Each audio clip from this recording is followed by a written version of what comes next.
பரிகார ஸ்தலங்கள் பகுதியிலே நாம் நட்சத்திரங்களின் ஆலயங்கள் என்னும் வரிசையை பார்த்து கொண்டிருக்கிறோம்.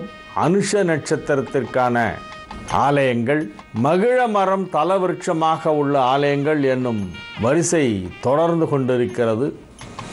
இப்பொழுது நாம் திருக்கண்ணமங்கை என்னும் தலத்தை பற்றிய தகவல்களை கடந்த சில தினங்களாக பார்த்து வருகிறோம்.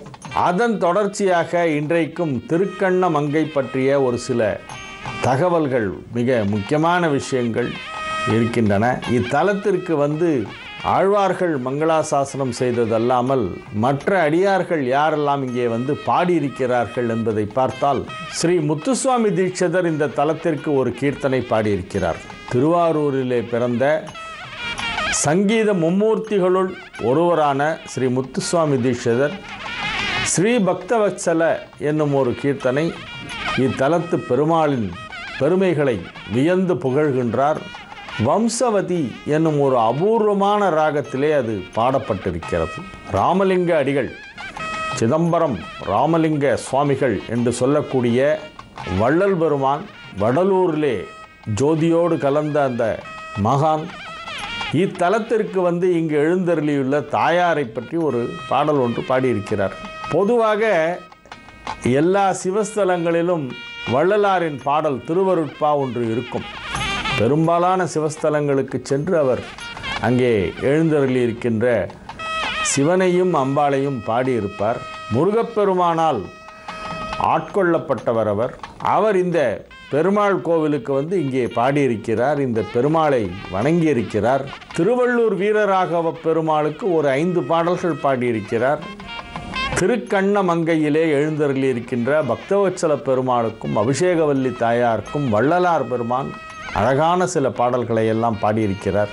அதிலே ஒரு பாடல், உலகம் புறக்கும் பெருமான்றன் உளத்தும் புறத்தும் அமர்ந்தருளி உவகை அளிக்கும் பேரின்ப உருவே எல்லாம் உடையாளே திலகஞ்செறி வானுதர் கரும்பே தேனே கனிந்த செழுங்கனியே தெவிட்டாத அன்பர் உள்ளத்துள்ளே தித்தித்து எழுமோர் தெள்ளமுதே என்று இந்த தலத்திலே எழுந்தருளி இருக்கின்ற தாயாரை பணிந்து புகழ்ந்து ஒரு திருவருட்பா பாடல் பாடப்பட்டிருக்கிறது என்பது ஒரு முக்கியமான தகவல்.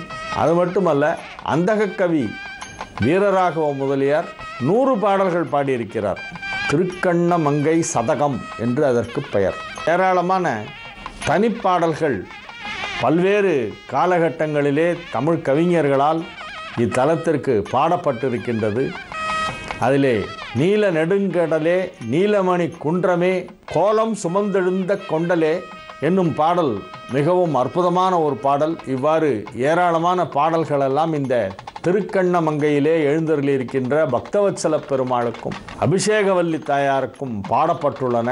இத்தலத்திலே உள்ள பெருமாளின் திருமேனி மிக பெரியது. பிரம்மாண்டமான உருவம் கொண்ட ஒரு பெருமாளாக இங்கே எம்பெருமான் சேவை சாதிக்கின்றார். இத்தலத்தை வழிபட்டு நாம் அப்படியே அருகிலே உள்ள திருக்கண்ணங்குடிக்கு செல்கிறோம். திருக்கண்ணமங்கையை தரிசனம் செய்துவிட்டு திருக்கண்ணங்குடி செல்கிறோம். திருக்கண்ணங்குடி என்பது அதுவும் ஏராளமான சிறப்புகள் கொண்ட ஒரு அற்புதமான ஒரு திருத்தலம். திருமங்கையாழ்வாரின் வாழ்க்கையிலே மிக முக்கியமான சில நிகழ்வுகளெல்லாம் நடைபெற்ற இடங்கள் என்று பார்த்தால் அதிலே திருக்கண்ணங்குடி மிக முக்கியமான ஒன்று. திருக்கண்ணங்குடியை பற்றி சொல்லும் பொழுது காயாமகிழம், உறங்காப்புலி, ஊராக்கிணறு, தேரா வழக்கு, திருக்கண்ணங்குடி என்று ஒரு பழமொழி உண்டு. காயாமகிழம் என்றால் இத்தலத்திலே இருக்கின்ற மகிழ மரத்திற்கு நீ காயாதிரு என்று திருமங்கையாழ்வார் ஆசி வழங்கினார். அதனால் இந்த மரம் காய்வதில்லை, காய்ப்பதும் இல்லை. காயாமகிழம் என்றால் 2 அர்த்தங்கள் உண்டு. வாடாமல் இருக்கின்ற மகிழ மரம் காயா மகிழம் என்று ஒரு அர்த்தம். மற்றொன்று காய்க்காத மகிழம் என்றும் அர்த்தம். ஈறுகெட்ட எதிர்மறை பெயரைச் சொத்திலே பார்த்தால் இதற்கு 2 அர்த்தங்கள் வருகின்றன. இத்தலத்திலும் மகிழ மரம்தான் தலவிருட்சமாக விளங்குகின்றது. திருக்கண்ணங்குடி பற்றிய இன்னும் சுவையான தகவல்கள் நிறைய இருக்கின்றன. நாளைய நிகழ்ச்சியிலே திருக்கண்ணங்குடி பற்றிய பிற தகவல்களை நாம் பார்ப்போம்.